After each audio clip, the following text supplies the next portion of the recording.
அல்ஹம்துலில்லாஹ் அஷ்ஹது அன் லா இலாஹ இல்லல்லாஹ் வஹ்தஹு லா ஷரீக லஹ். வணக்கத்திற்குரியவர் அல்லாஹ் ஒருவரே அன்றி வேறு தெய்வம் இல்லை என்று நான் சாட்சியம் பகர்கின்றேன். அவர் தனித்தவர், இணைகளற்றவர். இன்ஷா அல்லாஹ். கடவுள் நம்மளுக்கு மனிதர்களுடைய இயல்புகளை பற்றி குரானில் சொல்கிறாரு. அதில் குறிப்பிட்ட ஒரு இயல்பை பற்றி பார்ப்போம் இன்ஷா அல்லாஹ். என்னென்ன இயல்புகளை சொல்கிறான்னு ஃபஸ்ட்டு பார்ப்போம். ஒரு நிமிஷம். 4:128 சொல்கிறாரு. அந்த என்ன இயல்பு சொல்கிறாருன்றதை மட்டும் பார்த்துக்கிறோம் இன்ஷா அல்லாஹ். 4:128 அந்த இயல்பை மட்டும் பார்ப்போம். சுயநலத்தன்மை ஒரு மானிட இயல்பாக உள்ளது. மேலும் என்ன சொல்கிறாரு, 21:37 சொல்கிறாரு, மனிதன் இயல்பில் பொறுமையற்றவனாகவே இருக்கின்றான். அடுத்து 59:9 நம்மளுக்கு தெரியும், இயல்பில் கஞ்சத்தனம் உடையவனாகவே இருக்கின்றான். மானிடனுடைய இயல்புகளெல்லாம் கடவுள் எப்படி வரையறுக்கிறாரு? அதாவது நல்ல இயல்பு மானிடன் இந்த மாதிரி கருணையுடையவனாக இருக்கிறான், பொறுமையுடையவனாக இருக்கிறான். ஆனால் அந்த மாதிரி எதுவுமே இல்லை. நம்மளுக்கு இயல்பே அதுக்குள்ள ஆப்போசிட்டாக தான் இருக்குது. எல்லாமே கஞ்சத்தனம் உடையவங்களாக இருக்கிறோம், பொறுமையற்றவங்களாக இருக்கிறோம், அவசர புத்தியுடையவனாக இருக்கிறோம், அவசரக்காரனாக இருக்கிறான் அப்படின்னு அல்லாஹ் சொல்கிறார். கடவுள் தான் இந்த இயல்புகளெல்லாம் நம்மளுக்கு கொடுத்துருக்குறாரு, அதுதான் உண்மை. நம்ம கோபத்தையோ இந்த கஞ்சத்தனத்தையோ நம்ம விதிச்சுக்கல நம்மளுக்குன்னு. கடவுள் தான் அவர் கருணையை அவருக்குன்னு விதிச்சுக்கிறாரு, நம்மளுக்கும் இந்த குணங்களை கொடுக்குறாரு. இது நம்மளுடைய வேலை இங்கே என்னென்னா அதை கரெக்டாக பேலன்ஸ் பண்ணணும். இப்போ உதாரணத்துக்கு கஞ்சத்தனம் எடுத்துக்கிட்டோம்னா, உங்களுடைய கைகளை முற்றிலும் விரிச்சிடாதீங்க, சுருக்கிக்கிறாதீங்க அப்படின்றாரு. அப்போ அந்த இயல்புன்றது தேவை. நம்ம முற்றிலும் விரிச்சிடக்கூடாது. நம்மகிட்ட இருக்கிற காசெல்லாம் இப்படி எடுத்து இப்படி எல்லாருக்கும் கொடுத்துடணும் அப்படின்னு எல்லாம் சொல்லலை. உங்களுக்கு தேவையானதை எடுத்துகிட்டு மிச்சத்தை கொடுங்கன்னு தான் சொல்கிறாரு. ஸோ அந்த கஞ்சத்தனம்ன்றதை ஒரு பேலன்ஸாக பண்ணணும். ரொம்ப ஊதாரித்தனமாக எல்லாத்திட்டையும் கொடுத்துட்டு இருக்கக்கூடாது, அதை ஒரு பேலன்ஸ் பண்ணணும். மேலும் என்ன சொல்கிறாரு, சுயநலத்தன்மை அதுவும் அப்படி தான். உங்களுக்கு தேவையானதை எடுத்துகிட்டு கொடுங்கன்றாரு. நம்மளுக்கு தேவையானதை ஃபஸ்ட்டு நம்ம பார்க்கணும். அதுக்கு நம்மளுக்கு போக மிச்சத்தை எஞ்சி இருக்கிறதா கொடுத்துருங்க அப்படின்னு நல்லா சொல்கிறாரு. ஸோ நான் ரொம்ப பொதுநலமாக இருக்கிறேன், என்ன சொத்துக்களை எல்லாத்தையும் எழுதி வச்சிடுறேன், அனாதை இவங்களுக்கெல்லாம் எழுதி வச்சிடுறேன் அப்படின்ற மாதிரியும் எல்லாம் சொல்லலை. உங்கள் உறவினர்களை பார்க்க சொல்கிறாரு. அந்த வரிசை கிரமம் நம்மளுக்கு சொல்கிறாருல, பெற்றோர்களை பாருங்கள், உறவினர்களை பாருங்கண்டு. ஸோ அப்படி தான் நம்மளை ஃபஸ்ட்டு பார்த்துக்கணும், நம்மளை சுற்றி உள்ளவங்களை பார்க்கணும், அப்புறம் தான் அடுத்தவங்களுக்கு கொடுக்கணும் அப்படின்றத எல்லாம் சொல்கிறாரு. ஸோ எல்லாமே ஒரு பேலன்ஸாக நம்ம கொண்டு போகணும். ஆனால் நம்ம பெரும்பாலான மனிதர்கள் என்ன பண்ணுறாங்க, எக்ஸ்ட்ரீம் ஆயிடுறாங்க. ஒன்று கஞ்சத்தனம்னா கருமையாயிடுறாங்க, எதையுமே கொடுக்காம. அப்படி இல்லைன்னா ஊதாரித்தனமாக எல்லாத்தையும் கொடுத்துட்டு போயிடுறாங்க. ஸோ அந்த விஷயத்தை நம்ம கவனத்தில் கொள்ளணும் இன்ஷா அல்லாஹ். அதில் இன்னொரு விஷயமா நம்ம என்ன பார்க்குறோம்னா, சகிப்புத்தன்மை அற்றவனாக இருக்கிறான் மனுஷன். இதை டைரெக்டாக எல்லாம் சொல்லலை, நம்ம வசனங்கள் வாயிலாக பார்க்கலாம் குரானில். அதுதான் நம்மளுக்கு இங்கே வந்ததுக்கான மூல காரணமாக நான் பார்க்குறேன். அதுவும் ஒரு காரணமாக பார்க்குறேன் சொல்லப்போனால். ஏன்னா இப்போ நம்மளுக்கு கோபத்தை பற்றி சொல்கிறாரு, கோபம் கொள்ளக்கூடாதுன்னு நல்லா சொல்கிறாரு. கோபம் நம்ம கொள்றதுக்கான அடிப்படை என்ன காரணம் அப்படின்னா, நம்மளால் அந்த விஷயத்தை சகிச்சுக்க முடியலை. நம்மளுக்கு நம்ம விரும்பாத ஒரு விஷயம் நடக்கும்போது அதை நம்மளால் சகிச்சுக்கிட்டு இருக்க முடியலை. அதை நம்ம சகிச்சுக்கிட்டு இருந்தோம்னு வச்சுங்களேன், கொஞ்ச நேரத்துலேயே அந்த விஷயத்தை நம்ம கடந்து போயிடலாம். ஆனால் அந்த கொஞ்ச நேரம் கூட அதை சகிச்சுக்கிறாமல் டக்குன்னு வெளிப்படுத்திடுறோம், கோபத்தை வெளிப்படுத்திடுறோம். எல்லா விஷயமும் அப்படி தான். அதனால் அந்த சகிப்புத்தன்மை இல்லாதது நம்மளுக்கு ஒரு பெரிய ட்ராபேக்காக இருக்குது. நம்மளுடைய ஆன்மாவை மீட்டுக்கொள்றதுலேருந்து பொறுமை அற்றவனாக இருக்கிறதுக்கும் அதான் ஒரு காரணம். பொறுமைனாலே நம்ம சகிச்சுக்கிட்டு இருக்கணுன்றதான் நல்லா சொல்கிறாரு. ஸோ அந்த விஷயம், அந்த குணமும் நம்மளுக்கு அடிபட்டு போயிடுது இந்த சகிப்புத்தன்மை இல்லாததுனால. இன்ஷா அல்லாஹ் அதை பற்றி பார்ப்போம். 2:57-61 சொல்கிறாரு, அல்லாஹ் சொல்கிறாரு, சினாயில் மேகங்களை கொண்டு உங்களுக்கு நாம் நிழலிட்டோம், மேலும் மன்னாவையும் காடையையும் உங்களுக்கு இறக்கி அனுப்பினோம். நாம் உங்களுக்கு வழங்கிய நல்ல பொருள்களிலிருந்து உண்ணுங்கள். கலகம் செய்ததன் மூலம் அவர்கள் நமக்கு தீங்கிழைக்கவில்லை, அவர்கள் தங்களுடைய சொந்த ஆத்மாக்களுக்கே தீங்கிழைத்துக் கொள்கின்றனர். இங்கே ஏன் அவங்க கலகம் செய்கிறாங்க அப்படின்னு நல்லா சொல்கிறாருன்னா 61 சொல்கிறாரு. இல்லை, இது முன்னாடி உள்ள வசனங்களுக்காக சொல்கிறாரு. அவங்களுக்கு நிறைய விஷயங்கள் சொல்கிறாரு, ஆனால் எதையுமே அவங்க கேட்குறதில்ல, அந்த இஸ்ரவேலின் சந்ததியினர். அப்புறம் 61 கடவுள் அவங்களுக்கு ஒரு மேலான விஷயத்தை கொடுக்குறாரு, உணவு பொருள், மன்னாவையும் காடையும் கொடுக்குறாரு. நீங்கள் கூறியதை நினைவு கூர்ந்திடுங்கள், மூசாவே, இதற்கு மேலும் ஒரே வகையான உணவை சகித்துக்கொள்ள எங்களால் இயலாது. அவரைக்காய், வெள்ளரிக்காய், பூடு, தட்டைப்பயிறு மற்றும் வெங்காயம் போன்ற பூமியின் பயிர்களை எங்களுக்காக முளைப்பிக்குமாறு உம்முடைய இறைவனை அழைப்பீராக. அவர் கூறினார், நல்லதாக இருப்பவற்றுக்கு பதிலாக தாழ்ந்ததாக இருப்பவற்றை மாற்றிக்கொள்ள நீங்கள் விரும்புகின்றீர்களா? நீங்கள் கேட்டுக்கொண்டவற்றை காணக்கூடிய எகிப்திற்கு இறங்கி செல்லுங்கள். அவர்கள் கண்டனம், இழிவு மற்றும் அவமானத்திற்கு உள்ளாகிவிட்டார்கள். மேலும் அல்லாஹ்விடமிருந்து கடும் கோபத்தை தங்கள் மீதே வரவழைத்து கொண்டார்கள். இதன் காரணமாவது அவர்கள் அல்லாஹுவின் வெளிப்பாடுகளை ஏற்றுக்கொள்ள மறுத்தார்கள், மேலும் நபிமார்களை அநியாயமாக கொலை செய்தார்கள். இதன் காரணமாவது அவர்கள் கீழ்ப்படியாதிருந்தார்கள், மேலும் வரம்பு மீறினார்கள். அவங்களுக்கு ஒரு மேலான விஷயத்தை கடவுள் கொடுக்குறாரு, மன்னா காடை அப்படின்ற பறவைகளை கொடுக்குறாரு. ஆனால் அவங்க என்ன செய்கிறாங்க, இது ஒரே வகையான உணவே என்னால் சாப்பிட்டுக்கிட்டு இருக்க முடியாது, எனக்கு இந்த இந்த விஷயங்கள்லாம் கொடுங்க அப்படின்னு கேட்குறாங்க. அது என்ன நினைப்பில் கேட்குறாங்கன்னா, எனக்கு இதை விட மேலான விஷயம், அதாவது அவங்க பார்க்காத வெங்காயம், கத்திரிக்காய், வெள்ளரிக்காய், பூடு, தட்டைப்பயிறு, இந்த மாதிரி விஷயத்தெல்லாம் கேட்குறாங்க. மேலான விஷயங்களை கேட்குறத நினச்சிட்டு தாழ்வானதுக்கு தான் அவங்க போகிறாங்க. அதைத்தான் நம்ம இங்கே பார்க்குறோம். இதே தான் நம்ம அங்கே கலகம் ஏற்பட்டுச்சுல, அங்கேயும் அதே தான் செஞ்சுருக்குறோம். கடவுள் நம்மளை வந்து ஒரு மேலான இடத்துல வச்சுருந்துருக்கிறாரு. முன்னாடி நம்ம அந்த கலகம் செய்கிறதுக்கெல்லாம் முன்னாடி படைப்புகளாக இருக்கிறப்ப கடவுளுக்கு அருகாமையில் இருந்திருக்கிறோம்.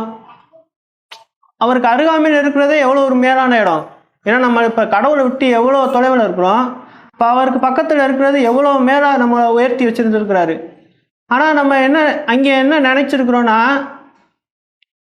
அங்கேருந்து கீழே வர்றதுக்கு தான் நம்ம பார்க்குறோம். அந்த மேலான ஒரு இடம்ன்றதை வந்து நம்ம அங்கே விளங்கிக்கிறன்றதான் அதுக்கு அர்த்தம்.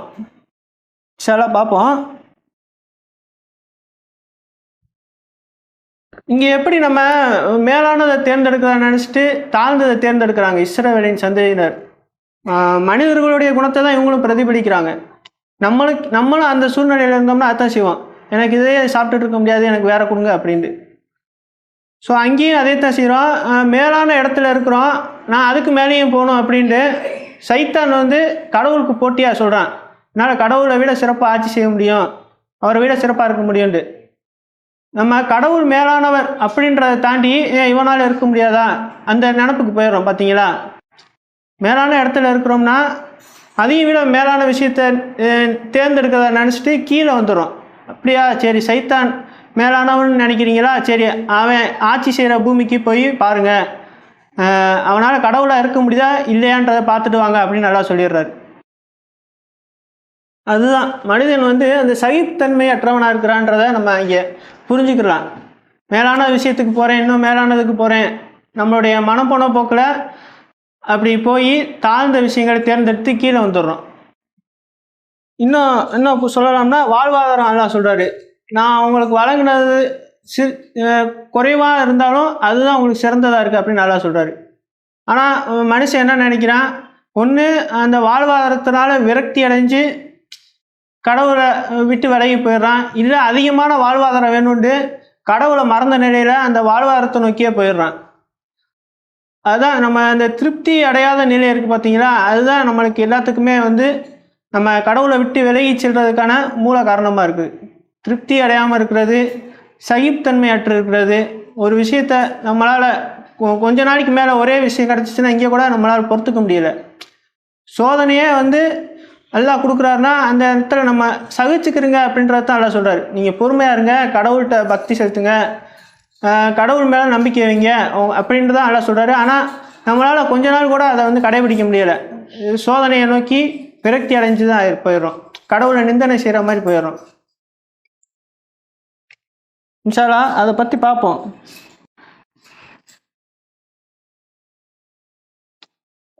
ஆனால் நம்மளுக்கு அதுவும் கூட ஒரு தேவையான விஷயமா தான் இருக்குன்னு நான் பார்க்குறேன். ஏன்னா இப்போ நம்ம ஒரு இது பொதுவாக சொல்லுவாங்களே, ஆக்ராவில் இருக்கிறவனுக்கு வந்து தாஜ்மஹாலோட அருமை தெரியாது அப்படிம்பாங்களே. அந்த ஊர்லேயே இருக்கனால அவன் தாஜ்மஹாலை பார்த்துக்கிட்டே இருக்கிறான், அவனுக்கு அதோடைய அருமை வந்து தெரியாமல் போயிடுது. இங்கே நம்ம இருக்கிறோம் பார்த்தீங்கன்னா, நம்மளுக்கு அது பெருசாக தெரியும். அதே மாதிரி தான் நம்ம கடவுளுக்கு நெருக்கமாக இருக்கும்போது அவருடைய அருமை நம்மளுக்கு புரியலை. இங்கே அது புரியாததுனால தானே நம்ம இந்த கீழே சைத்தான ஒரு போட்டியாக நினச்சிக்கிட்டு போட்டியாக இருக்கலாம் அப்படின்னு நினச்சிட்டு கீழே வந்திருக்கிறோம். ஸோ அதுதான் ப்ராசஸாக இருக்குது. அப்போ நம்ம மேலே இருந்து கீழே வந்து கீழான விஷயத்தெல்லாம் பார்த்தா தான் நம்மளுடைய அருமை புரியும் அப்படின்றதான் கடவுளுடைய திட்டமாக இருக்குது. அப்படி தான் நான் பார்க்குறேன். ஏன்னா நம்ம கீழே இந்த சோதனை கஷ்டம், இங்கே இருக்கிற இந்த பேரழிவு இதெல்லாம் பார்க்கலன்னா நம்ம எவ்வளோ மேலே இருந்திருக்கோன்றதே நம்மளுக்கு புரியாதுல்ல. இங்கே தெரியாது, கடவுள் நம்மளுக்கு மேலான ஒரு இடத்த கொடுத்துருக்கான்றதே தெரியாது கீழான விஷயத்தெல்லாம் பார்க்கலன்னா. ஸோ இதுவும் இந்த சோதனை கட்டாயம் அவசியமானது அப்படின்னு நல்லா சொல்கிறாருல.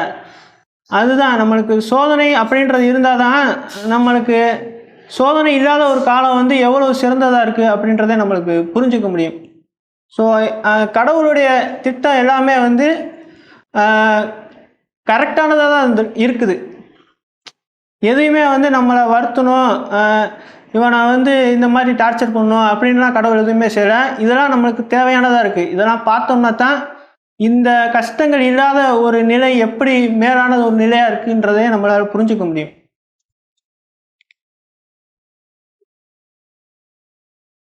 ஏன்னா நம்மளை விட உயர்வான இடத்துல இருக்கிறான் இப்லீஸ். வானவர்களே உயர் அந்தஸ்துடைய ஒரு படைப்பாக இருக்கிறான் இப்லீஸ்.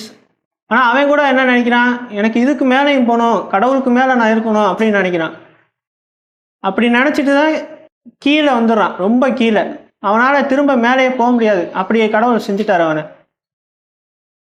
இன்ஷால்லா நம்மளுக்கு ஒரு வாய்ப்பு கடவுள் கொடுத்துருக்காரு கடைசியாக, நீங்கள் திரும்பி மேலே வர்றதுக்கு. அதை வந்து நம்ம கடவுள் கற்றுக் கொடுத்த அடிப்படையில் நம்மளுடைய வாழ்க்கையை நடத்தி இன்ஷால்லா திருப்பி அந்த மேலான ஒரு நிலைக்கு போகக்கூடியவங்களா இருக்கணும். அப்படி போயிட்டோன்னு வச்சுக்கோங்களேன், இப்போ நம்ம அங்கே இருந்த நினைவுகளாக நம்மளுக்கு இருக்கான்னா எல்லாத்தையும் மறக்கடிச்சு தான் கடவுள் இங்கே கொண்டு வந்திருக்கிறாரு. நம்ம அங்கே எப்படி வாழ்ந்தோம் அப்படின்றதெல்லாம் நம்ம குர்ஆன்ல இருந்தால் கற்றுக்கொள்ள முடியுமே தவிர நம்ம நினைவில் எதுவுமே இல்லை. ஆனால் இப்போ நம்ம இங்கேருந்து அங்கே போகிறோம்னு வச்சுக்கோங்களேன், இங்கே நம்ம அனுபவித்த கஷ்டம், துன்பம், துயரம் எல்லாமே அங்கே ஞாபகத்தில் இருக்கும். அப்போ இதை கம்பேர் பண்ணும்போது அது எவ்வளோ பெரிய இடம். அங்கே போயிட்டோம்னா திரும்ப நம்ம இந்த இடத்த தேடி வருவோமா? வரவே மாட்டோம், வாய்ப்பே இல்லை. ஸோ அதுதான் நம்ம இங்கே போயிட்டோம்னா அங்கேயும் நம்மளுக்கு அந்த சுதந்திரம் இருக்கும், அதுதான் நம்ம பார்க்குறோம். ஆனால் அந்த சுதந்திரத்தை கீழான வாழ்க்கையை தேர்ந்தெடுக்கிறதுக்கு நம்ம கட்டாயமாக பயன்படுத்தவே மாட்டோம். ஏன்னா இதை கம்பேர் பண்ணும்போது அது அவ்வளோ மேலான இடமா இருக்குன்னு அல்லாஹ் நம்மளுக்கு சொல்கிறாரு. உங்களால் கற்பனையே செய்ய முடியாத அளவுக்கு சுவனமானது இருக்குது அப்படின்னு அல்லாஹ் சொல்கிறாரு. ஸோ அதான் இதெல்லாம் நம்மளுக்கு ஒரு பாடத்திட்டங்கள் அல்லாஹ் கற்றுக் கொடுத்துக்கிட்டு இருக்கிறாரு. இந்த மாதிரிலாம் இருந்தீங்கன்னா இந்த மாதிரி விளைவுகள்லாம் ஏற்படும், இதெல்லாம் நீ திரும்ப செய்யாமல் இருக்கணும் அப்படின்றதுக்கு நம்மளுக்கு ஒரு லெசன் இங்கே நடத்திட்டு இருக்கிறாரு அல்லாஹ். இதெல்லாம் நம்ம ஒரு படிப்பினையாக கற்றுக்கொண்டு திரும்ப இங்கே நம்ம செஞ்ச அறியாமை காலத்தில் செஞ்ச தவறுகளை திரும்ப செய்யாமல் இருக்கணும். இன்ஷா அல்லாஹ் அல்லாஹ் தான் வழி நடத்தக்கூடியவராக இருக்கிறாரு. இன்ஷா அல்லாஹ் தொடர்ந்து பார்ப்போம். தூபில் அல்லாஹ் பாவ மன்னிப்புக்காக வருந்துவோம். அல்ஹம்துலில்லாஹ் அஷ்ஹது அன் லா இலாஹ இல்லல்லாஹ் வஹ்தஹு லா ஷரீக லஹ்.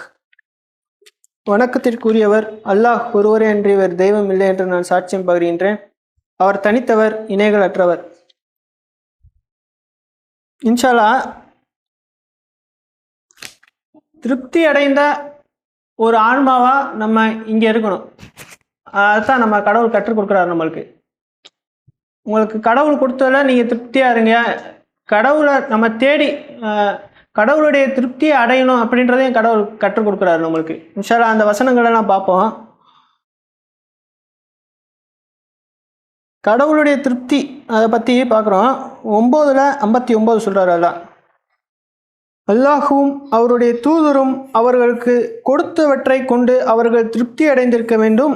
அவர்கள் கூறியிருக்க வேண்டும், அல்லாஹ் எங்களுக்கு போதுமானவர், அல்லாஹ் அவருடைய கொடைகளிலிருந்து எங்களுக்கு வழங்கிடுவார், அத்துடன் அவருடைய தூதரும் அவ்வாறே செய்வார், நாங்கள் அல்லாஹ்வை மட்டும் தேடியவர்களாக உள்ளோம். இதுதான் திருப்தி அடைந்த ஒரு நபர் சொல்லக்கூடிய விஷயமா இருக்குது. கடவுள் எங்களுக்கு போதுமானவராக இருக்கிறாரு, அவர் கொடைகளிலிருந்து எங்களுக்கு வழங்குவார், கடவுள் கொடுக்கறது தான் எனக்கு வருது அப்படின்றத ஏற்றுக்குவாங்க. அத்துடன் அல்லாஹ்வை மட்டும் தேடியவர்களாக உள்ளோம், கடவுளை மட்டும் தேடக்கூடியவங்களாக இருப்பாங்க. திருப்தி அடைந்த மக்கள் இப்படி தான் இருப்பாங்கன்றத கடவுள் சொல்கிறார். கடவுளும் அவருடைய தூதரும் கொடுத்தவற்றை கொண்டு அவர்கள் திருப்தி அடைந்திருக்க வேண்டும். இப்போ நம்ம அந்த பாரம்பரிய முஸ்லீம்கள்லாம் பார்க்குறோம் பார்த்தீங்களா, அல்லாஹ் ஒரு வேதத்தை கொடுக்குறாரு, இந்த வேதத்தை கற்றுக்கொள்ளவே நம்மளால் முடியாது முழுசா இந்த இதில். ஏன்னா அவ்வளோ விஷயங்கள் அல்லாஹ் கற்றுக் கொடுக்குறாரு, நம்ம படிக்க படிக்க கற்றுக் கொடுத்துக்கிட்டே தான் இருக்கிறாரு. ஆனால் இதையும் தாண்டி எனக்கு வேற ஒன்று வேணும் அப்படின்ட்டு இன்னொன்று அவங்களே உருவாக்கிக்கிறாங்க. அதெல்லாம் அதுதான் அந்த மனிதனுடைய இயல்பை தான் அவங்க பிரதிபலிக்கிறாங்க. அவனால் ஒரு விஷயத்தை வச்சுக்கிட்டு இருக்க முடியாது. கடவுள் கொடுத்தது மட்டும் போதும், கடவுள் மட்டும் போதும் அப்படின்ற எண்ணத்துக்கே வரமாட்டான். அதான் கடவுள் மட்டும் அப்படின்றதே அவனுக்கு ஏற்றுக்கொள்ள மிகவும் கஷ்டமாக இருக்குது. இன்னொன்று வேணும் எனக்கு அப்படின்னு நினைக்கக்கூடியவனா இருக்கிறான். கடவுள் கொடுத்ததில் திருப்தி அடைஞ்சவங்களா இருக்கணும். இன்ஷா அல்லாஹ் 39:7 சொல்கிறாரு, நீங்கள் நம்ப மறுத்தால் அல்லாஹ் எவரொருவருடைய தேவையும் இல்லாதவர், ஆனால் தன் ஊழியர்கள் தவறான முடிவெடுப்பதை காண அவர் விரும்புவதில்லை. நன்றியுடையவராக இருக்க நீங்கள் முடிவெடுத்தால் அவர் உங்கள் பால் திருப்தி கொள்கின்றார். எந்த ஆத்மாவும் மற்றொரு ஆத்மாவின் பாவங்களை சுமப்பதில்லை. இறுதியாக உங்கள் இறைவனிடமே உங்களுடைய திரும்புதல் இருக்கின்றது. பின்னர் நீங்கள் செய்த ஒவ்வொன்றை பற்றியும் உங்களுக்கு அவர் அறிவிப்பார். உள்ளார்ந்த எண்ணங்களை அவர் முற்றிலும் அறிந்திருக்கின்றார். கடவுளை தேர்ந்தெடுக்கிறது மூலமா தான் கடவுள் நம்ம பால திருப்தி அடைஞ்சவராக இருக்கிறாரு. நம்ம அவரை நோக்கி போறது தான் கடவுளுக்கு திருப்தி அளிக்கக்கூடியதா இருக்குது. கடவுளுடைய திருப்தியை நம்ம அடைஞ்சாதான் கடவுள் நம்மளுக்கு திருப்தி அளிப்பாரு. அல்லாஹ் தான் திருப்தி அளிக்கக்கூடியவராக இருக்கிறாரு.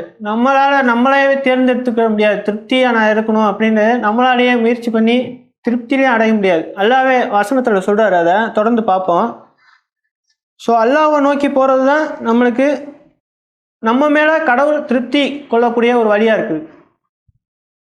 5:119 சொல்கிறாரு, அல்லாஹ் பிரகடனம் செய்வார், அவர்கள் உண்மையாளர்களாக இருந்தால் காப்பாற்றப்பட இருக்கின்ற ஒரு நாள் எதுவாகும்.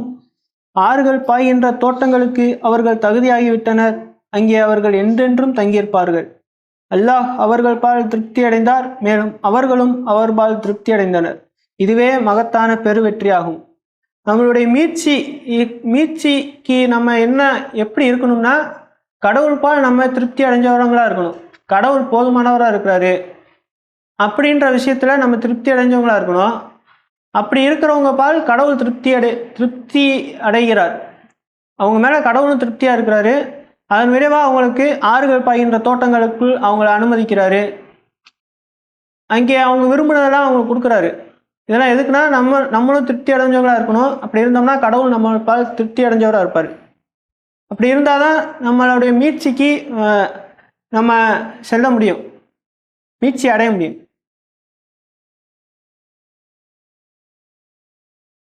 கடவுள் பால் திருப்தி அடைகிறதுக்கான வழிகளை அல்லாஹ் நம்மளுக்கு சொல்கிறாரு. கடவுளுடைய திருப்தி அடைகிறதுக்கான வழிகளை சொல்கிறாரு. 2:262 சொல்கிறாரு, அல்லாஹ்வின் நிமித்தம் தங்களுடைய பணத்தை செலவு செய்து பின்னர் அவமதிப்போ அல்லது தீங்கோ கொண்டு தங்களுடைய தர்மத்தை தொடராதிருப்பவர்கள் அவர்களுடைய பிரதிபலனை தங்களுடைய இறைவனிடமிருந்து பெற்றுக்கொள்வார்கள். அவர்கள் அச்சம் கொள்ள எதுவும் இல்லை, அன்றே அவர்கள் துக்கப்படவும் மாட்டார்கள். இந்த வசனம் தான். இதுக்கு உபதலைப்பு கடவுளின் திருப்தி அடைதல் அப்படின்னு வரும். இன்ஷா அல்லாஹ் தொடர்ந்து கடவுள் மட்டும் அப்படின்ற விஷயத்தில் திருப்தி அடையக்கூடியவங்களா இருக்கணும் அப்படின்றத அல்லாஹ் சொல்கிறாரு. 39:45 அல்லாஹ் மட்டும் மொழியப்பட்டால் மறு உலகின் மீது நம்பிக்கை கொள்ளாதவர்களின் இதயங்கள் வெறுப்பினால் சுருங்கி விடுகின்றன. ஆனால் அவருடன் மற்றவர்களும் மொழியப்பட்டால் அவர்கள் திருப்தி அடைகின்றனர். கடவுள் மட்டும் அப்படின்ற விஷயத்தில் திருப்தி அடையாதவங்களுடைய இதயங்கள் சுருங்கிடுது அப்படின்னு, சுருங்கி போயிடுது அப்படின்னு நல்லா சொல்கிறார். கடவுளோட மற்றவங்களை மொழியப்பட்டால் அவங்களுடைய இதயங்கள் சுருங்கி விடுகின்றது அப்படின்னு நல்லா சொல்கிறார். அப்போது இதுலேருந்து நம்ம என்ன கற்றுக்கிறோன்னா, கடவுள் மட்டும் அப்படின்ற விஷயத்தை கொண்டு நம்ம திருப்தி அடைகிறோமா, இதுதான் அளவுகோல் அப்படின்னு ரஷாது சொல்கிறார். மாபெரும் அளவுகோல். கடவுள் மட்டும் அப்படின்ற விஷயத்தில் நம்ம திருப்தி அடையக்கூடியவங்களாக இருந்தோம்னா நம்ம சரியான பாதையில் இருக்கிறோம் அப்படின்றத நம்மளே ஒரு செக் பண்ணிக்கலாம். இப்போ எனக்கு கடவுள் மட்டும் அப்படின்னு சொல்லும்போது எனக்கு ஒரு கோபம் வருது, இது எப்படி சரியாக இருக்கும், பத்தாது அப்படின்ற மாதிரிலாம் தோணுச்சுன்னா நான் சரியான பாதையில் இல்லை அப்படின்றத நானே உணர்ந்துக்கலாம். அதற்கான அளவுகோல் கொடுக்குறாரு. 39:7 சொல்கிறார். கடவுளுடைய திருப்தி அடைவதற்கான வழி 39:7. சாரி 9:26 சொல்றாரு. நம்ம முன்னாடி பார்த்தோம்னா அல்லாஹ் தான் திருப்தி வழங்கக்கூடியவராக இருக்கிறாரு.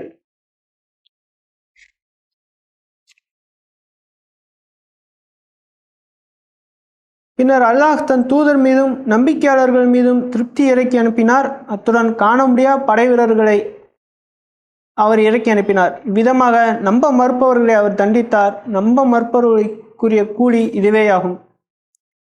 இறுதியாக தான் நாடுகின்ற எவரையும் கடவுள் மீட்டுக் கொள்கின்றார். அல்லாஹ் மன்னிப்பவர் மிக்க கருணையாளர். தொடர்ந்து 9:40 சொல்றாரு. தூதராகிய அவருக்கு நீங்கள் ஆதரவளிக்க தவறினால் அல்லாஹ் ஏற்கனவே அவருக்கு ஆதரவளித்து விட்டார்.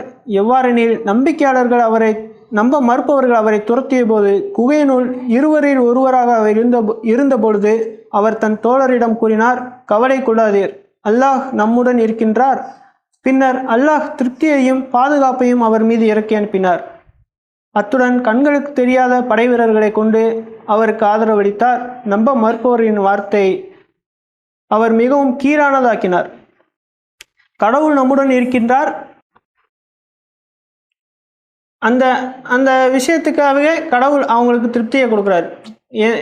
எதனால் கொடுக்குறாருன்னு பார்த்தோம்னா, கடவுள் நம்மளோட இருக்கிறாரு, கவலை கொள்ளாதீங்க, அந்த எண்ணம் இருக்குது பார்த்தீங்களா, கடவுள் போதுமானவராக இருக்கிறாரு. அதுதான் நம்ம எல்லா வசனத்துலையும் பார்த்தோம்னா அதுதான். அந்த விஷயத்தை கொண்டு திருப்தி அடைஞ்சவங்கள கடவுள் திருப்திப்படுத்துகிறாரு, அவங்க மேலே கடவுளும் திருப்தி அடைகிறாரு.